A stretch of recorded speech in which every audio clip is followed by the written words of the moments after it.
Good evening, everyone. This is Mike Zarnowski, Vice President of Sports for Special Olympics Maryland. Thank you for joining us tonight and spending a little bit of time reviewing the um, aspects of the cycling competition that's coming up as part of the Fall Sports Festival.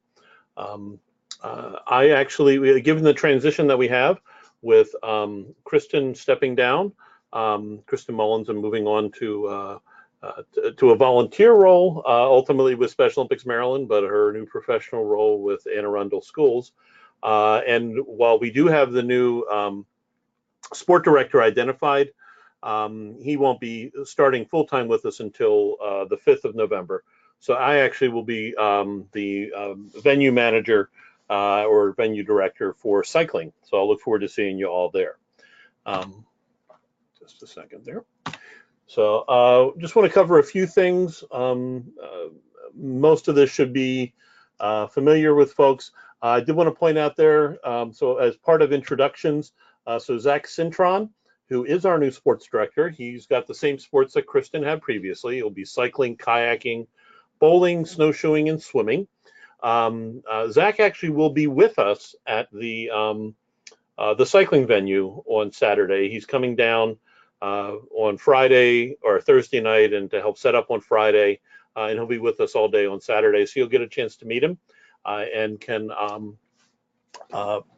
say hi. Keep in mind, while he does have Special Olympics experience, it's with some other states. And we may be doing things a little bit differently than they did. So he'll still have a learning curve to go with. But we'll talk a little bit about entries, the schedule, staging, so on down the line, as you can see here. Tracy Lee is on the webinar with us as well. And so Tracy can, who is our cycling director, can join in and provide any additional pointers for competition. So entries, we have approximately 100 athletes registered this year, which is great. And as you can see, we've got 7 county programs that are participating. Anne Arundel, Frederick, Howard, Montgomery, Prince George's, St. Mary's, and Upper Shore. So we're thrilled to have them. Looking forward to that. And Tracy, let's see. So Tracy, you should be getting a pin that you would key in on your computer, and that would open up your phone line. So I'll keep an eye out for that. Unfortunately, I can't open it up for you other than sending you the pin. So while Tracy's working to get that coordinated, we'll go along. So here's the tentative schedule. This is a little different than what was in the event guide, which hopefully everybody got the event guide last week and such. Just adjusted the 10K and the 2K, switched the order that they'll be going in with that. A couple things to point out, which are key.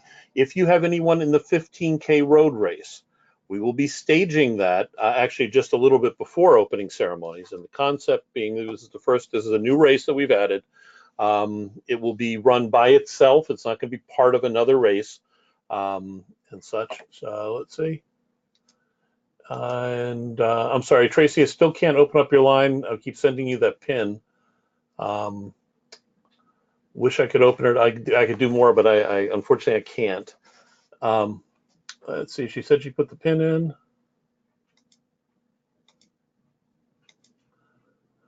And there we go.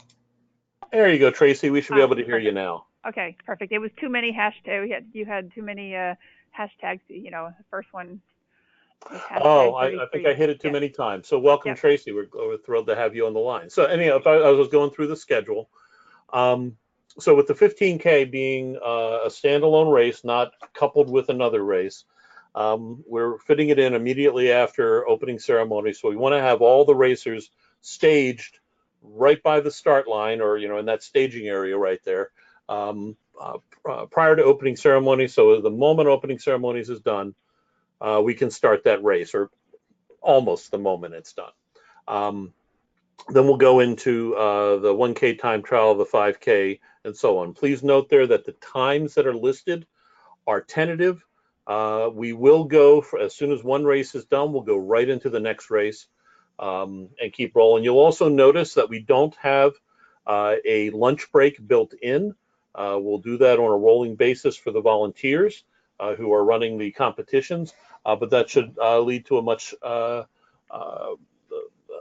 more steady pace moving ahead and moving through the competition. But again, note that this is a little different from what we sent in the event guide. I'm not going to read through all this stuff to you. This will come out to you. You'll get the slides. It'll probably be tomorrow morning. We'll send these along with a link to the recording to all the coaches, as well as a spreadsheet that lists all the events and what wave the athletes are in, so on down the line. So, but again, we'll be using the chip timing. We'll show you where the how the athletes need to wear the bib in terms of placement in a slide in a little bit. We will have on each bib the athlete's name, the delegation they're from, the event that bib is for, as well as the division number that the athlete is in. As has been the case for the past several years, there will be a different bib number for each race. So if an athlete's in 2 races, there's going to be 2 bib numbers. They will be grouped by race, or the race that they're doing, and you can just swap them out. You have to be sure that they're wearing the right bib number. So Mike, one of the things that we do to help that is when coaches come in the morning, they can only pick up the first race the athlete is racing. And when that racer is done, to return that number, which then gets tossed, and you'll pick up the second number, because it's way too hard. You guys have way too much on your plate than trying to sort out and remember. So if for some reason someone forgets to pick up their second number and they end up racing with their first number, they won't be scored. So okay, it'll be a participation rate. So just know that there are ramifications for a screw up there. Actually, starting last year, we gave them all the bibs grouped by event in their packet. Oh, you did? Okay, because I think it's, we got to be careful there. So but if there's an error, if the wrong number is used, the athlete won't be scored.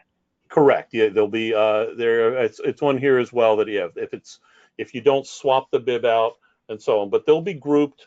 So you'll have an envelope there that has, I'm making this up, but that has all of your 15K racers, all their bibs are in that. And then another envelope that has all your 1K racers. Okay. And another envelope, all within Frederick County's packet. And same thing goes for Prince George's County and for Harford County or Howard County and so on.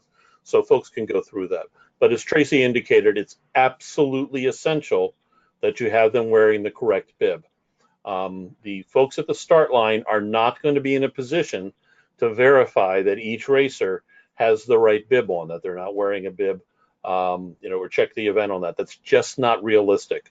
So it is your responsibility as coaches to make sure that that's the case, and swapping them out. We'll have plenty of extra pins at the control center and so on down the line. And you do have, you'll all be getting, and maybe this is part of it, everyone, Mike, I think, in those staging grids that we've had in the place for start sheets, you'll have the bigger counties will have multiple copies, so your volunteers can help. I know it's always tough to be having one sheet of paper with start sheets, so we'll be generous. Yeah, we'll have several copies, and we'll actually again be emailing that out to folks so you can make additional copies as well. So, and then just a note on the last bullet here, the 2K, 5K, 10K, and 15K are being done in waves. We have Tracy. You want to just touch briefly on how the waves? Yeah. So nothing. Yeah. I don't know if there's anybody who has not been at fall games. You'll see that when you see their start sheets, we have anywhere from 6 to 8 riders in a wave. And then depending on the event, it will either be a minute in between, like for instance, the 15K and the 10K, we're going to give a minute between the 2 waves, or the waves. The other races will be very short, 30 seconds. And then we've said, depending on the event, whether there's 2 waves or 3 waves will be on the course and they'll finish.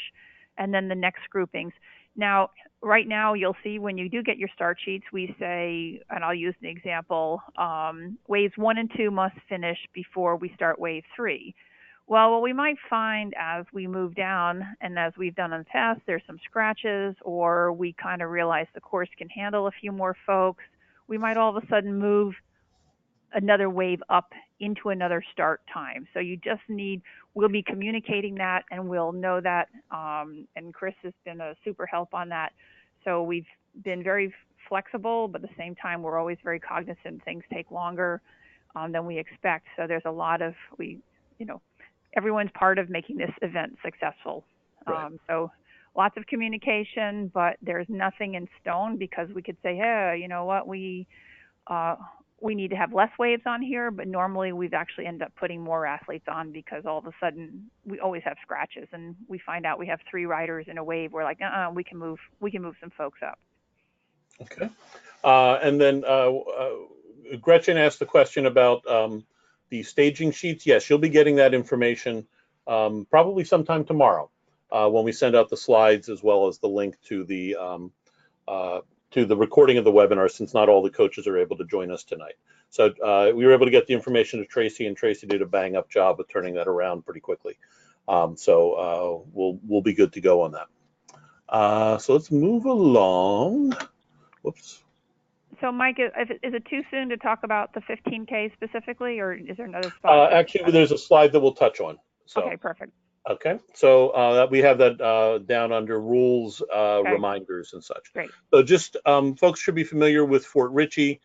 This is the main entrance road here, that is, come down, and there's a parking area over here. One of the things, and you'll see us on a couple slides, we cannot, doesn't matter what the weather is, we cannot have anyone park on the parade ground. This whole area here is the parade ground, this big, if you can see where my cursor is. It's where you can pop tents up, you can walk there. We can have a golf cart there. We cannot have any cars pull on there, even to drop stuff off. With all the water and such that they've had, all the rain, first of all, we shouldn't be on there, period. But more so, with all the weather and such, it will destroy the parade grounds. And the use of that as an open field, and we may not be back there then if we do anything like that. So absolutely no one can park there. And then going to the next slide, this is the actual loop. Ignore C, other than I guess that can mark parking area. But we'll have the officials. So this is the large building that we have that we're adjacent to. E is the start and finish line, so we'll have a little officials tent over here. We've got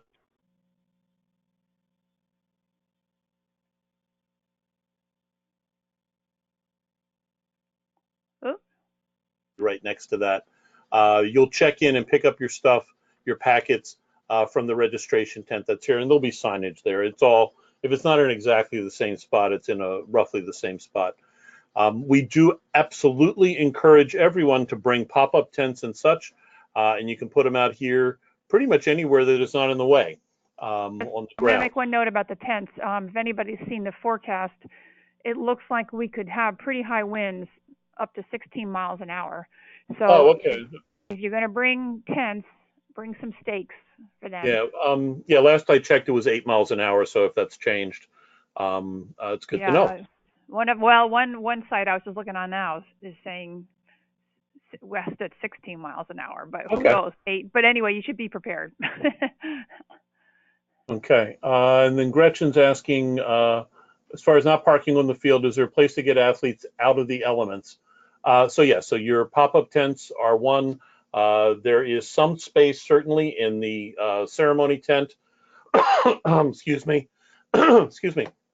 And then if there is some type of an emergency, if you will, where more than rain, lightning and such, what used to be the firehouse, I believe it's this building right here, is where we go to for that. It is no longer a functioning firehouse. No one lives on this campus anymore.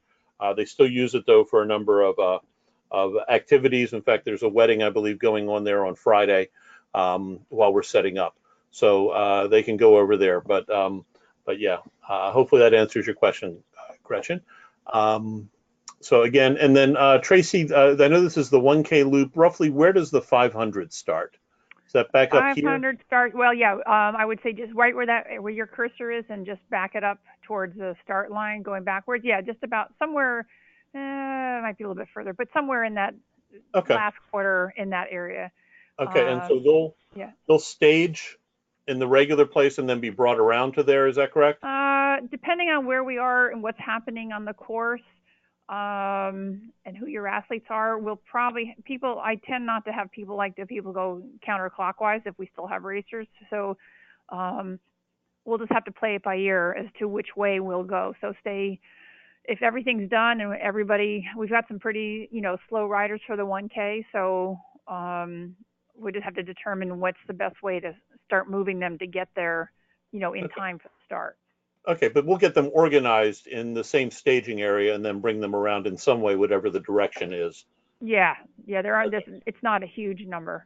Yeah, rather than having the coaches take them out personally out to the 500 start. Well, we'll need some personal coaches because there are some athletes that are very slow, so they're going to definitely need some assistance. So yeah, other than those, we will need some coaches at the start for that. Okay. Absolutely. Yeah. Yeah. I mean, they're not going out there independently. They're not saying, no. Oh, it's about 11 o'clock. I'll take them out there now. No. We'll let you know as to what we need and what kind of extra help we need. Okay. So, a couple rules reminders here on the next couple slides, that we follow USA Cycling rules. They can't, one being as a reminder, I don't know if this has been an issue, that the athletes can't remove their hands from the handlebars.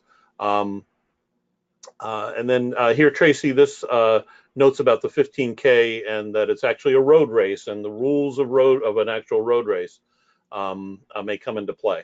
Yeah, well, technically for all of the races, that if it was a normal USAC race, everybody finishes on the lap of the leader. But everybody knows that we haven't been doing it. There was a lot of controversy last year in the 20K because a lot of riders didn't get to finish their 20K. This year, with lots of discussion and input from the coaches, there is a time standard, which is 40 minutes.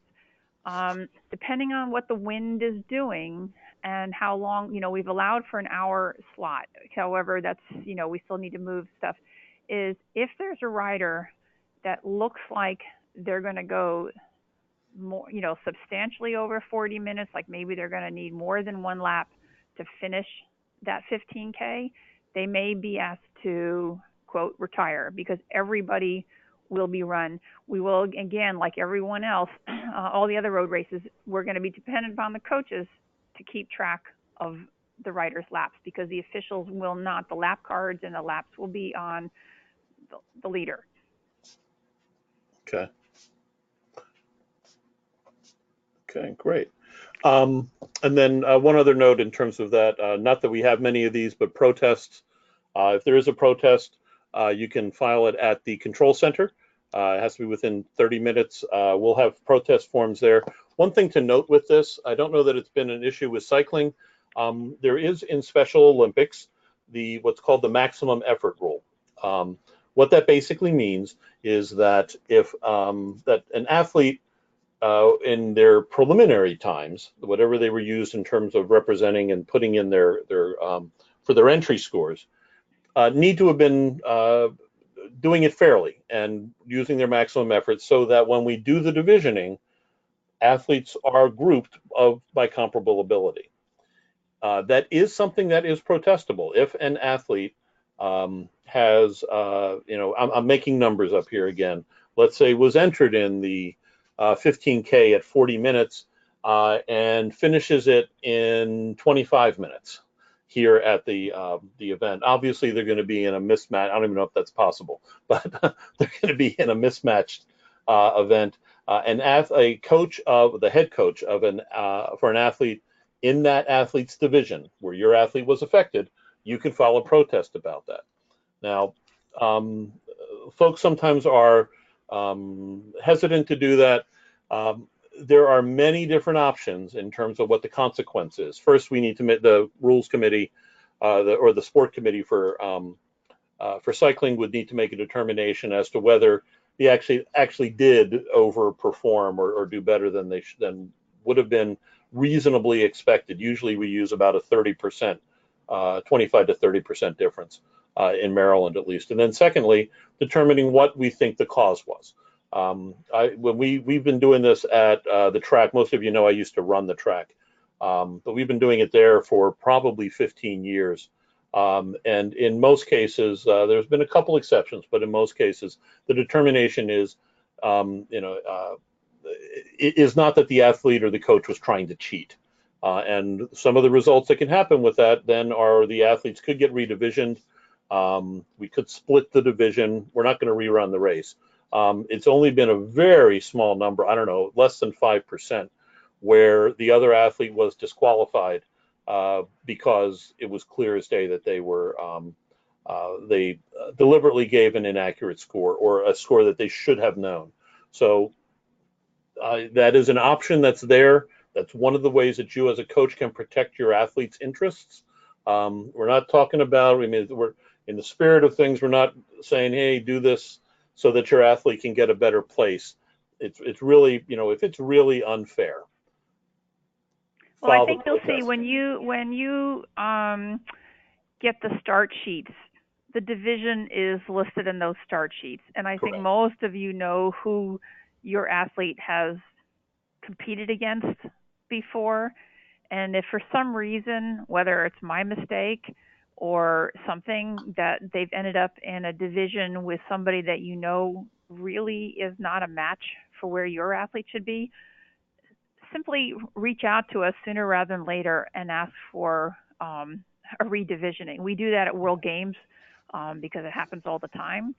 And, I think for the most part, the reason our times changed dramatically in cycling is because the qualifying courses are so different. Right. And, so it's quite hard.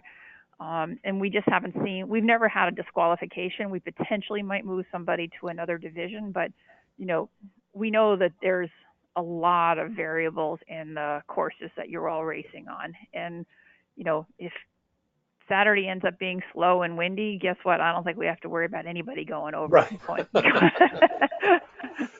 So, okay, well, great. Just want to make sure. I don't know that that's something that that folks have made use of. I don't want to say taken advantage of, made use of in cycling. So, athlete clothing, again, no changes here from previous, but the big thing is don't have them in their cycling shorts all day. If it does rain, be prepared to change the shorts depending upon the weather. If they're wearing a jersey or something over top, make sure that the bib is visible. We'll see on the next slide the placement of the bib. But Tracy, anything else you want to touch on this? Yeah, well, I just thinking ahead in terms of the temperature, that we all know Cascade, and at 9:30 in the morning, it's still, probably almost 8 to 9 degrees cooler than where you are in, most other counties except for maybe Garrett County. And I think you want to think about keeping your athletes in layers, so you can keep taking layers off and where you place that number. And think about how even after especially the athletes who are doing the 15K and the 10K, as quickly as possible, get them out of their cooler clothes and changed into warm clothes. Keeping that core temperature is really high. And to give you an example, I don't like it getting cold, and when I race, I warm up. My record is 9 layers, and then I strip down.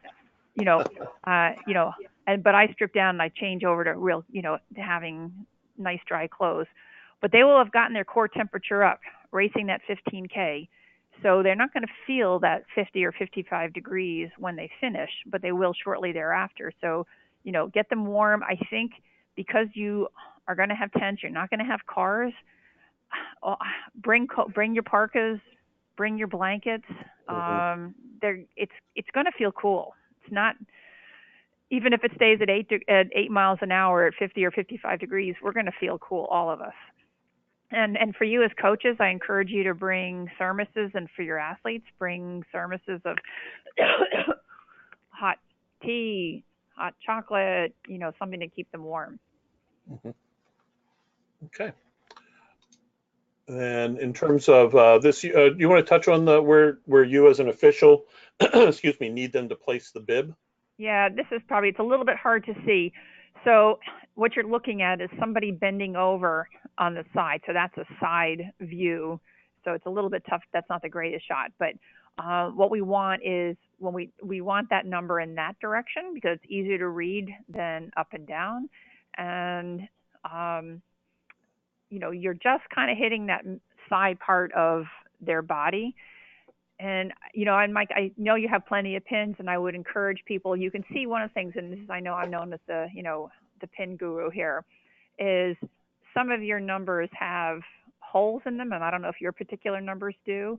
Yep, But if you notice holes in each corner. Yeah, so I call those holes to be decoys. Ignore them.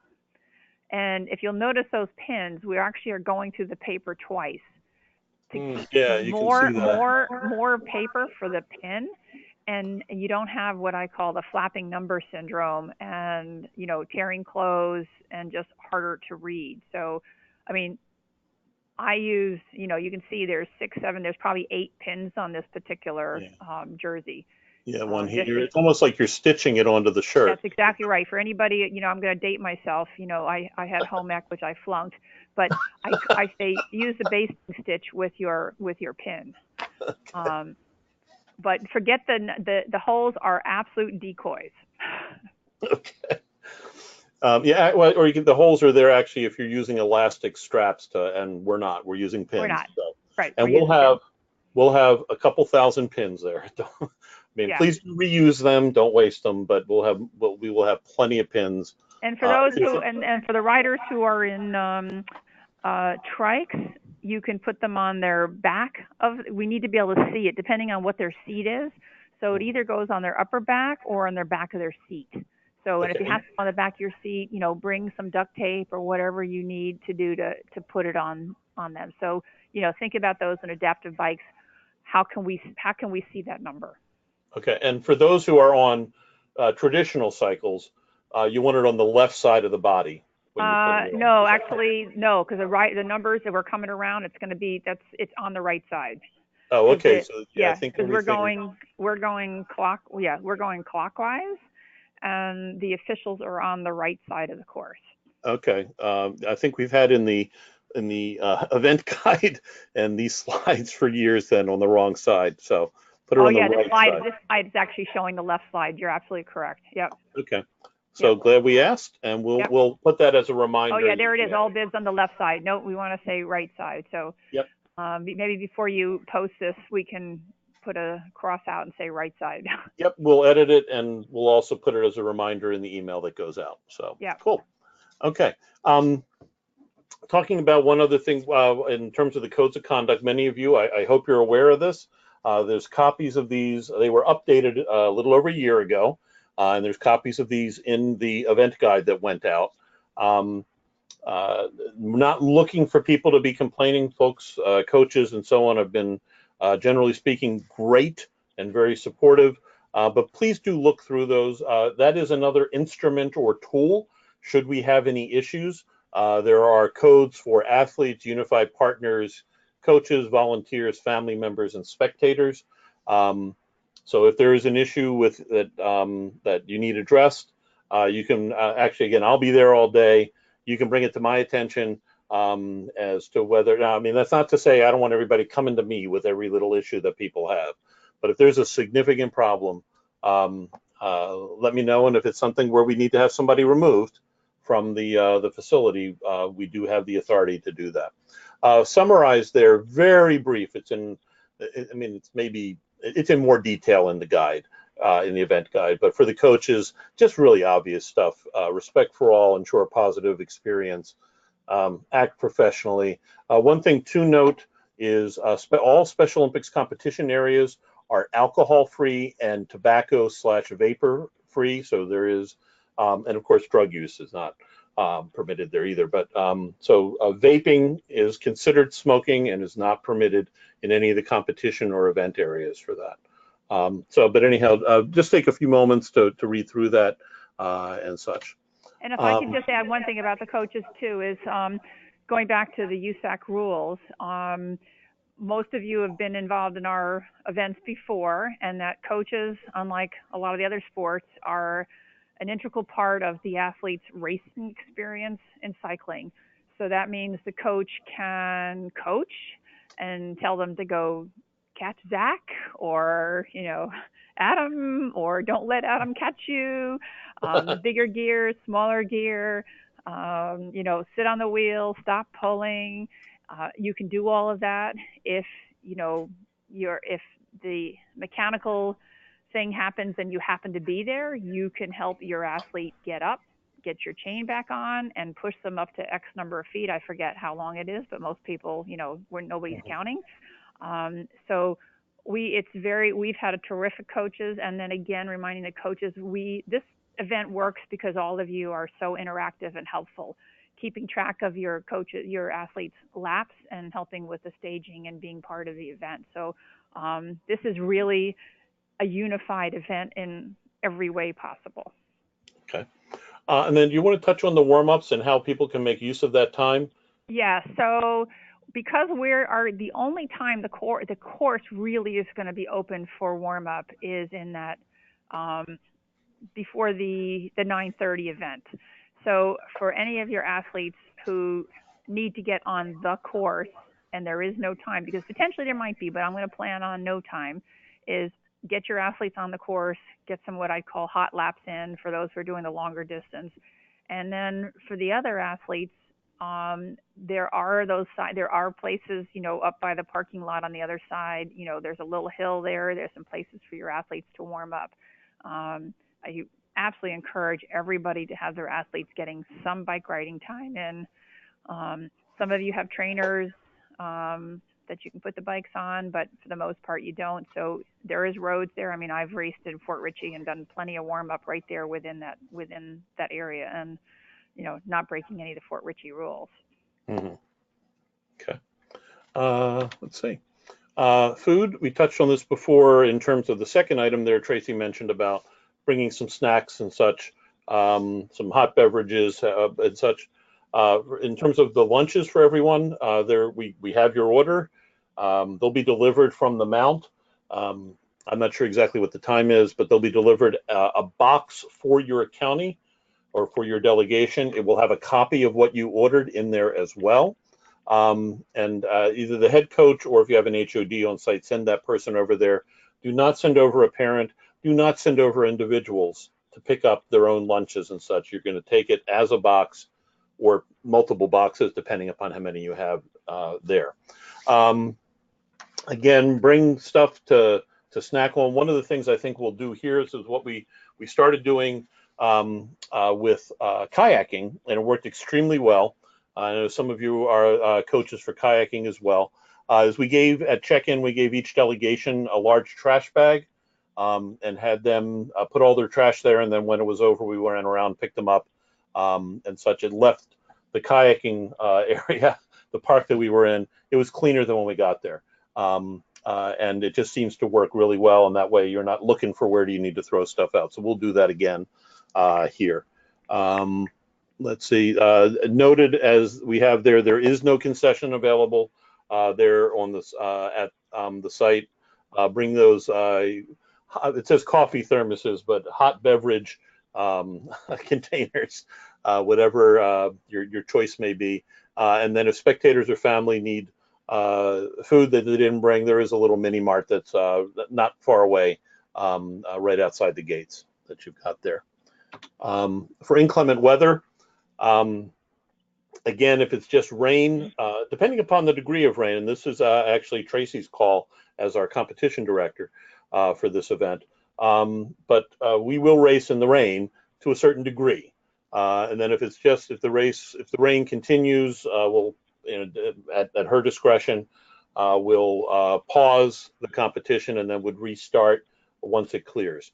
In the unlikely event that we have lightning or thunder, we do, and we actually have now, we just subscribed to a great weather service that most universities use, most of the professional sports organizations use, that give us advance warning of when there's lightning anywhere in the area. And so I have that on my phone, and we'll be keeping an eye on that. So we should know well in advance if there's any chance of lightning coming in, and we'll give some notice on that. Yeah, But if because there we is will lightning, we will absolutely not race with the threat of lightning. That's just not right. That's not Absolutely. happening. Yeah. But what I'm saying is that we should know, like it'll say if lightning's 30 miles away or whatever, we can then potentially at Tracy's discretion, finish the existing race or however we need to handle it. But we should get enough advance warning. The forecast is not saying anything about lightning or anything like that. No, but it is saying chance of shower. So, yeah. Bring your umbrellas, bring your wellies. The one thing I can say that bring extra socks for your athletes. Mm-hmm. Because let's say they're one of the athletes that has to race in one of those showery stuff. Their shoes are going to be wet. Their socks are going to be wet. Get them into their dry sneakers. Maybe even another pair of dry sneakers. I'm not sure what they have, but you can't have too many socks, and that way they're always going to have dry feet. Right. And with that also, one of the nice things with this weather service is it has what they call hyper local forecasting. That's updated. I think it's every 15 minutes. So based on where my cell phone is, Nice. we should know ahead of time, not just of lightning, but any rain, anything potentially that's coming into play. So we'll have a nice bit of advance warning. So for coaches, for you guys too, I mean, part of it, you probably are in the most danger of being cold because you're not moving that much. Right. And, let's say you've got showers and you've got to be standing out. Seriously, look at your real rain jackets, not that, something that's really going to stop your rain, something for your head. Have multiple pair of gloves because, again, and that's the same thing for your athletes, you want to have dry hands. So if they race in the rain, then you're going to need to have another pair of gloves for later on.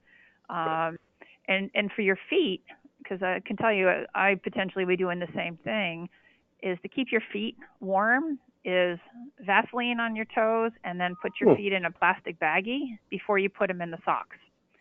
And really? Yeah. Okay. It's an insulator. Just think of Cornelia Ender when she swam the channel the first time. Right. Didn't have cool stuff. But yeah, baggies really work good, and potentially maybe for your athletes, but who have trouble with their feet. But baggies are a nice way to keep your feet dry. Okay. So the only other thing I had, this covers everything. The rest, we'll include the slides about the mount in there, but there's no point in us going through that. In talking with Ken Racine, who handles our timing systems and such, he made note that he'll have something like 6 bike racks there as well. He said most folks hadn't been using them, but they'll be available for you to utilize if you wish. We're going to take an assessment as to whether we're going to continue to have them bringing them out there, but just know that there will be some bike racks that'll be available. And that said, just see if there's any other questions that anybody has. You can raise your hand in your little control panel, and I can see that, and I could open up your line, or you can type a question into the question box. So we'll see if there's anything along those lines with folks. Tracy, anything while people maybe are considering if they have a question? Anything else to add? No, I just think that we have a terrific crew of coaches, and I really appreciate everybody working together because, again, I say it's quote our event and you guys are an integral part of making it a success. Okay. And Gretchen's asking, where are the racks? Can they be used at staging? I think that's the intent. I'm not sure where they put them before. Again, I'm a little bit at a loss, having not been at cycling at the beginning of the day. I've made it out there, I think, almost every year, but haven't been seen the setup. So I'm not sure exactly where they are. If you have a suggested location, just email it to us. It sounds like staging is where they might be the most helpful.